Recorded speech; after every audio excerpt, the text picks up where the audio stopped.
दोस्तों, अगर आपको इस प्रकार का प्रश्न हल करने में कठिनाइयां होती है तो आप इस क्लास में अंत तक बने रहिए। आप इन्हीं प्रश्नों को आसानी से हल कर पाएंगे। तो आज हम लोग हल करने वाले हैं दो चर वाले रैखिक समीकरण के प्रश्नावली 2 का 8वां प्रश्न। इसमें दिया है दो संख्याओं का योग 25 तथा उनके व्युत्क्रमों का योग 1/4 है। हमें वो दो संख्या कौन सी है वो ज्ञात करना है। तो हम यहाँ पे मान लेते हैं कि वो दो संख्या जो है x और y है।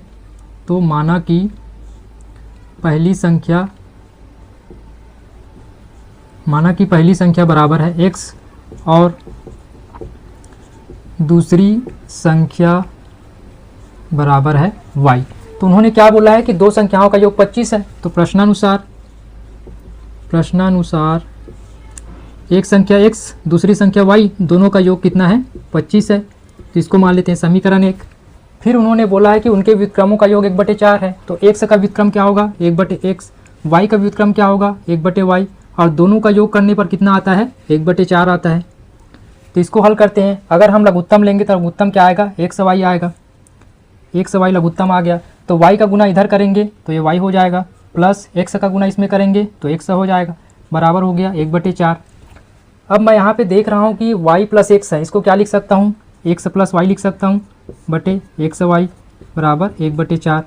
अब हमको पता है कि x धन y का मान कितना होता है 25 होता है। प्रश्न में दिया है तो हम x धन y की जगह में लिखेंगे 25। तो ये 25 बटे हो जाएगा x y बराबर 1/4। अब मैं तिर्यक गुना कर दूंगा, x y का गुना इधर करूंगा और 4 का गुना इधर करूंगा। तो x y का गुना 1 से करूंगा तो हो जाएगा x y ही होगा। 25 का गुना 4 से करूंगा तो हो जाएगा 25 चौक 100। यहाँ तक हल करने के बाद आपको एक सूत्र याद रखना है।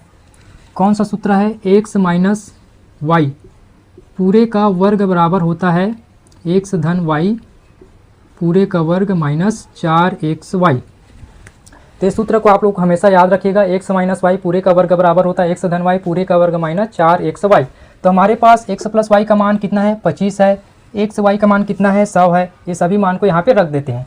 तो ये हो जाएगा x माइनस वाई पूरे का वर्ग बराबर x धन y का मान कितना है 25 है। तो ये हो जाएगा 25 का वर्ग माइनस 4 गुना x y का मान कितना है 100 है। तो यहाँ पे x y की जगह लिखेंगे 100।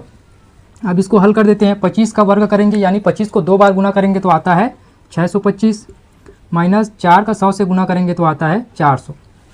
तो x माइनस वाई पूरे का वर्ग, ये x माइनस वाई पूरे का वर्ग। अब 625 में मैं 400 को माइनस करूंगा तो कितना बचेगा 5 2 और 2 225 बचता है। अब ये वर्ग को उधर पक्षांतर करेंगे तो क्या हो जाएगा वर्गमूल हो जाएगा। तो ये वर्गमूल हो जाएगा 225। तो 225 किसका वर्गमूल होता है 15 का वर्गमूल होता है। तो x माइनस वाई बराबर आ गया 15। अब इसको मानना है समीकरण 2। अब ये समीकरण 1 और समीकरण 2 को अगर हम विलोपन विधि से हल करेंगे तो हमारे पास x और y का मान आ जाएगा। तो चलिए इसको विलोपन विधि से हल कर देते हैं। तो मैं यहाँ पे लिख देता हूँ समीकरण 1 को फिर से। x धन y बराबर कितना है 25 है और x माइनस वाई बराबर दूसरा समीकरण में है 15 है। यहाँ पे देख रहे हैं y प्लस में है y माइनस में, दोनों का गुणांक भी बराबर है। तो अगर मैं इसको जोड़ूँ तो y और y 0 हो जाएगा। तो यहाँ पे मैं लिख देता हूँ जोड़ने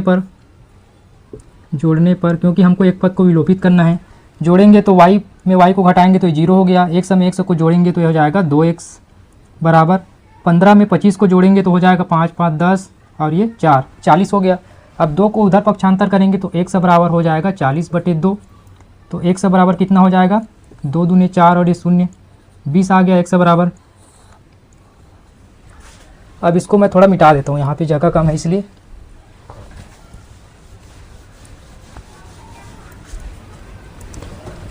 अब इस x के मान को हमको समीकरण 1 में रखना है। तो x का मान समीकरण 1 में रखने पर हमारे पास समीकरण 1 क्या था x धन y बराबर था 25।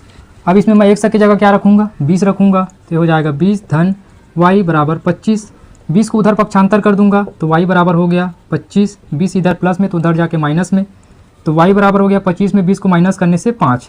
तो हमारे पास x और y का मान आ गया। तो पहली संख्या हमारे पास थी x तो क्या हो जाएगा पहली संख्या 20 और दूसरी संख्या थी y तो क्या हो जाएगा दूसरी संख्या 5।